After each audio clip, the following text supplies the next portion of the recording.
नकोरा कराबाह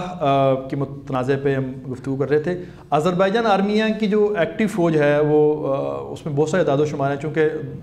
military service rule जो लाजमी जिसके मतलब हर एक को जो है वो मिलिट्री सर्विस करनी होती है अज़रबैजान ने। अज़रबैजान की अगर हम करंट फिगर की बात करें तकरीबन कुछ 67,000 उनकी जो एक्टिव रेगुलर आर्मी है, और उसके मुकाबले में आर्मीनिया के पास 52,000 एक्टिव फ़ौज है। अच्छा, इन दोनों के मतलब फ़िगर तो आसपास आपको हम कह सकते हैं कि फ़ौज एयरफोर्स सब मिलाकर फ़िगर कुछ बहुत ज़्यादा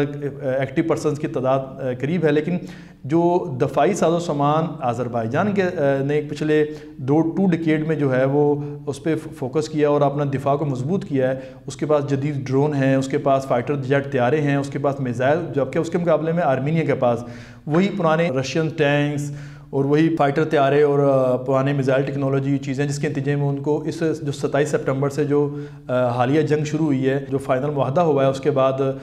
जिसके नतीजे में जो अज़रबैजान ने अपनी मजबूत जो दफ़ाई ताकत की बुनियाद पर जो है वो साहिल इलाके रीऑक्यूपाई किए, बल्कि नकोरा कराबाह का जो इलाका था उसमें से भी काफ़ी हद तक जो इलाका जो है वो रीऑक्यूपाई किया। और दोनों में, और इस जंग के दौरान फ्रांस ने के अंदर भी डायलाग हुआ, अमेरिका ने भी कोशिश की, इन आलमी ताकतों की कोशिशों के बावजूद भी वो सीज़ फायर जो है रशिया ने भी अटैम्प्ट की, जिसमें दोनों वज़राए हाजा के साथ मीटिंग हुई, सीज़ फायर हुआ, लेकिन सीज़ फायर दोबारा वो दोनों ममालिक जो एक दूसरे पर जो है सीज़ फायर की खिलाफ वर्जी का इल्ज़ाम लगाते रहे। तो ये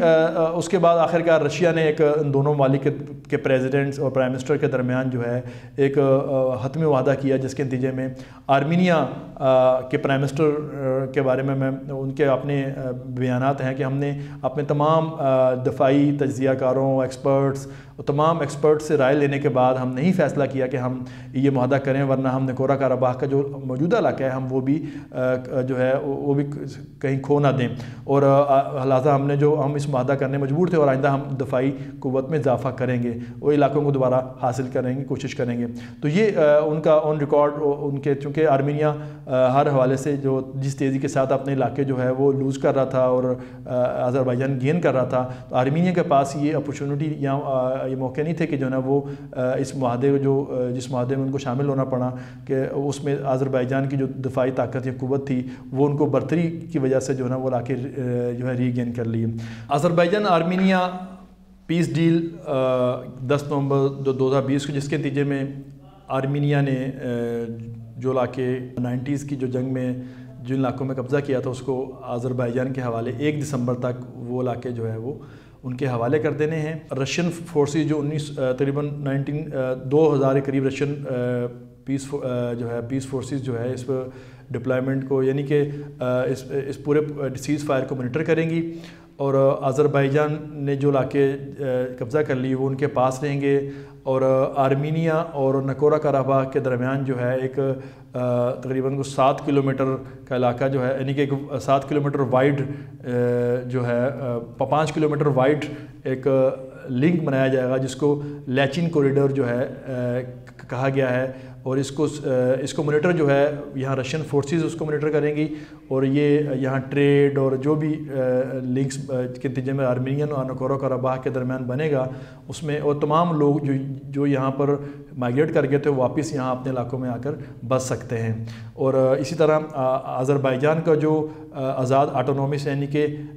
नेक्चिवान ऑटोनोमस रिपब्लिक है, और इसका वेस्टर्न पार्ट के दरमियान भी जो है इसी तरह का कॉरिडोर बनाया जाएगा, और जिसके जो ट्रेड और इकोनॉमिक जो भी एक्सपोर्ट यानी कि दोनों में लिंक जो चीज़ें होंगी,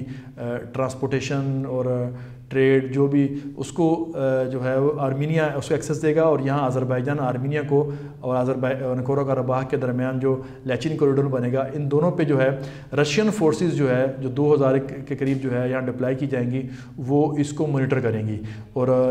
एज ए पीस मिशन के तौर पे जो है वह डिप्लाई रहेंगी अगले 5 साल तक, और उसके अगले 5 साल तक ऑटोमेटिक एक्सटेंशन होगी अगर कोई पार्टी उसमें विड्रॉ नहीं होगी इस पीस डील से। इस पीस डील के नतीजे में नाज़रीन ये हुआ कि दोनों के दरमियान सीज़ फायर हो गया और अज़रबैजान ने अपने खोए हुए इलाके वापस हासिल कर लिए। आर्मीनिया और नकोरा कराबाख के दरमियान एक कॉरिडोर बना दिया गया इस तरह, और जो ऑटोनोमस अज़रबैजान का नेक्चुवन का इलाका है वो, और नेक्चुवान और वेस्टर्न पार्ट अज़रबैजान के दरमियान एक लिंक, एक कॉरिडोर बनाया जाएगा ट्रांसपोर्टेशन के लिए, और सीज़ फायर हो गया। और जंग का एक पीस डील के बाद जो है दोनों के दरमियान सीज़ फायर हो चुका है, और इसको रशियन फोर्सेस जो है, टर्किश फोर्सेस का मिल के जो है इसको जो है पीस डील को, यानी इसको मॉनिटर करेंगी, इस सीज़ फायर को, और इम्प्लीमेंट करेंगी। लेकिन बहुत सारे एक्सपर्ट्स जो है इंटरनेशनल रिलेशन इस पर लिखते हैं कि जनाब इसमें नकोरा कराबाख के हवाले से भी इस पर कोई चीज़ें हतमी नहीं हुई हैं, कोई फाइनल नहीं हुई। इस पर ये भी कहा गया दोनों में उसमें कोई बातचीत नहीं की गई है। और बहरहाल इस पूरे मामले के अंदर रशिया एक बड़ी मेजर पावर के तौर पे उभर के सामने आया है। फ्रांस और अमेरिका की सीज़ फायर उसके बाद जो है वो उस पर अमल दरामद नहीं हो सका था। इसमें आलमी ताकतों का किरदार के हवाले से थोड़ा सा देखें, आर्मीनिया जो है अज़रबैजान के साथ यूरेशियन इकनॉमिक यूनियन, जो रीजनल इकनॉमिक इंटीग्रेशन की ऑर्गेनाइजेशन है, उसका मेंबर भी है। आर्मीनिया जो है कलेक्टिव सिक्योरिटी ऑर्गेनाइजेशन CSTO का मेंबर भी है, जिसके तहत किसी भी मेंबर मुल्क पे नेटो की तरह हमला हो जाएगा तो तमाम ममालिक मिल के उसका जो है दिफा करेंगे। तो ये जो जंग हुई इसमें रशिया का इसमें स्टेटमेंट यह था, स्टांस ये था कि क्योंकि ये मामले जंग जो है नकोरा कराबाख की उन मुतनाज़ा इलाकों पे हो रही है जो आर्मीनिया ने 94 में तक जो है कब्ज़ा किए थे, लिहाजा आर्मीनिया पे अगर डायरेक्ट अटैक होगा तो रशिया जो है रिस्पॉन्स करेगा। और तो इसके पूरे मामले के ऊपर रशिया जो है न्यूट्रल रहा, उसका न्यूट्रल रोल रहा, लेकिन हतमी डील भी रशिया ने कराई। रशिया के चूँकि ये एक एक्स सोवियत स्टेट्स हैं, रशिया भी नहीं चाहता कि कोई यूरोपियन पावर या अमेरिकन जो है यहाँ पर कोई पीस डील करवाएं या चीज़ें, उसको भी यानी कि एज ए बड़ी मेजर पावर के तौर पे। तो पिछले एक डिकेड से रशिया जो है दोबारा एज ए मेजर पावर जो है अपने आप को रिवाइव भी कर रहा है, और ये रशिया की एक्स सोवियत स्टेट्स हैं जहाँ रशिया नहीं चाहता कोई और स्टेट भी यहाँ इंटरफेयर करे। और रशिया ने ये डील को जो है पीस डील करवाई भी है, उस पर इम्प्लीमेंटेशन भी करवाई है, और जिस तरीके से इसका मसला हल हुआ उसमें बहुत सारी यूरोपियन पावर जो है उसको क्रिटिसाइज़ भी कर रही हैं। अच्छा, आर्मीनिया और रशिया के दरमियान ताल्लुकात पहले अच्छे थे, लेकिन अभी जो करंट प्राइम मिनिस्टर है उनके, ये जब इक़्तिदार में आए तो जब से इक़्तिदार में आए तो वहाँ असल इससे पहले रशिया और आर्मीनिया के भी अच्छे ताल्लुकात थे, लेकिन जो पहले प्राइम मिनिस्टर थे एक रेवोल्यूशन के बाद जो एक डेमोक्रेटिक रेवोल्यूशन था, इस जो इलेक्शन के बाद ये जो मौजूदा प्राइम मिनिस्टर जो आए हैं, उसके बाद रशिया और आर्मीनिया के ताल्लुकात भी अच्छे नहीं रहे। ये भी एक फैक्टर है रशिया का आर्मीनिया के साथ खुल के खड़ा ना होना। लेकिन खैर रशिया के अज़रबैजान के साथ बहुत अच्छे ताल्लुकात हैं। अज़रबैजान के जो ताल्लुकात तुर्की के साथ हैं, इस पूरे मामले में तुर्की, इज़राइल और पाकिस्तान अज़रबैजान की जो है वो बहुत ओपनली हमायत कर रहे थे। तुर्कों का चूँकि वो एथनिकली वो तुर्क हैं और मुस्लिम हैं, उनके एक सेंचुरीज़ के रिलेशंस हैं अज़रबैजान के साथ। तुर्की का स्टांस तो बिल्कुल क्लियरली है, और तुर्की जो है आर्मीनिया के मुकाबले में अज़रबैजान की हमेशा हमायत करता रहा है। पाकिस्तान 91 से लेकर अज़रबैजान से बड़े अच्छे ताल्लुकात हैं। शुरू में जो जंग हुई पाकिस्तान ने दफ़ाई मदद भी की अज़रबैजान, जिसकी अज़रबैजानी जो है बहुत रिस्पेक्ट करते हैं, और पाकिस्तान ने नकोरा कराबाख की वजह से आर्मीनिया को अज़रबैजान की वजह से अभी तक जो है उसके साथ डिप्लोमेटिक रिलेशन भी इस्टेब्लिश नहीं किए, जिसकी वजह से अज़रबैजान और पाकिस्तान के ताल्लुकात जो है बहुत अच्छे हैं। और अज़रबैजानी दुनिया में बहुत 2-3 मुल्क हैं जहाँ के लोग जो है पाकिस्तान को जानते भी हैं और पाकिस्तान के बहुत रिस्पेक्ट भी करते हैं। उसमें तुर्की भी है, उसमें अज़रबैजान भी और चाइनीज़ भी हैं। ये 2-3 मुल्क हैं जहाँ के लोग भी जो है उसमें तुर्क और उसकी पूरी हिस्टोरिकल बैकग्राउंड्स भी हैं, उसकी पूरी तारीख भी है, तुर्कों के साथ हमारे क्या ताल्लुकात या माजी में क्या मामलात रहे हैं, जिसकी वजह तुर्क जो है हमारी बड़ी रिस्पेक्ट करते हैं। इसी तरह अज़रबैजान है, उनको अज़रबैजानी तमाम लोग जानते हैं। अज़रबैजान के वहाँ के अवाम पीपल में पाकिस्तानियों को बहुत कदर की निगाह से देखते हैं। उसकी बड़ी वजह पाकिस्तान के एक तो शुरू में पाकिस्तान ने दफ़ाई मदद की, और इसके अलावा आर्मीनिया को तस्लीम ना करना, ये भी एक फ़ैक्टर है। और दोनों के ताल्लुकात में, दोनों में ट्रेड भी है, टूरिज़म, बहुत सारे पाकिस्तानी जहाँ दुनिया भर में बहुत ईजीली जा सकते हैं, उसमें एक अज़रबैजान भी है जहाँ आप बहुत आसानी के साथ जो है बाकू जा सकते हैं। और हालिया जो रिसेंटली इवेंट्स हुए हैं उसमें पाकिस्तान ने अज़रबैजान के स्टांस की खुल के हमायत की है। उसके मुकाबले में कश्मीर के मामले में अज़रबैजान भी पाकिस्तान की ओपनली हमायत करता है। अभी अज़रबैजान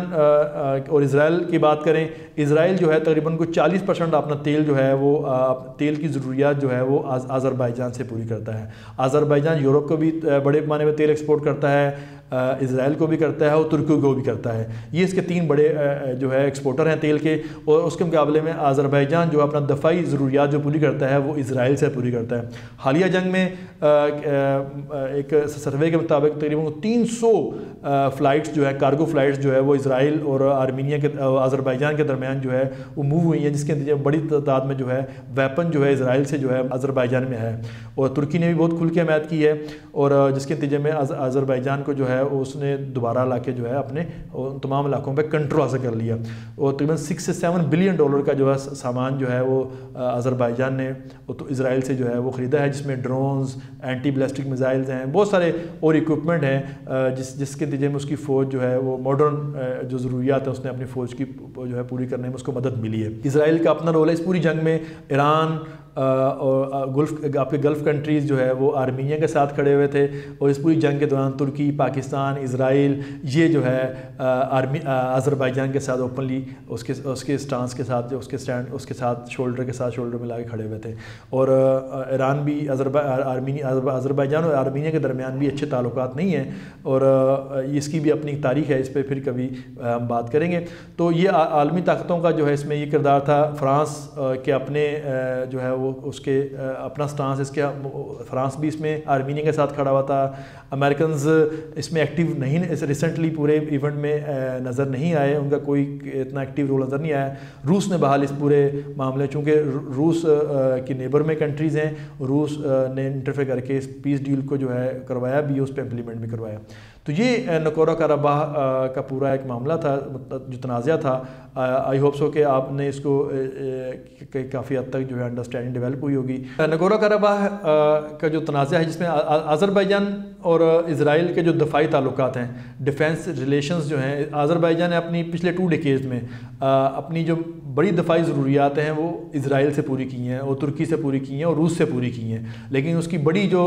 उसके जो डिफेंस रिलेशन बहुत अच्छे हैं वो इसराइल से बहुत ज़्यादा अच्छे थे। वहाँ से उसने 6 से 7 बिलियन डॉलर के दरमियान जो है अपने असला जो ख़रीदा है। और हालिया जंग में तो 300 फ़्लाइट्स जो है वो इसराइल और आज़रबाईजान में फ़्लाई की हैं और वहाँ से बड़े तादाद में असला जो है वेपन जो है वहाँ एक्सपोर्ट हुआ है आज़रबाईजान से इसराइल से। और इस पूरी जंग में आज़रबाईजान के साथ पाकिस्तान और तुर्की और इसराइल आज़रबाईजान के साथ खड़े हुए थे और बल्कि आर्मीनिया के साथ जो है गल्फ़ कंट्रीज़ भी उधर खड़े हुए थे, ईरान भी उधर खड़े हुए थे। ईरान और आज़रबाईजान के दरमियान भी जो है तनाज़ा है, इसके भी एक हिस्टोरिकल पर्सपेक्टिव है, उसको समझने के लिए हमें अलग से नशिस्त करनी पड़ेगी। और फ्रांस भी आर्मीनिया के साथ खड़ा होता। रूस के चूँकि नेबर कंट्रीज़ हैं तो रूस ने मैंने जैसे बताया कि पिछली पूरी डिकेड में रूस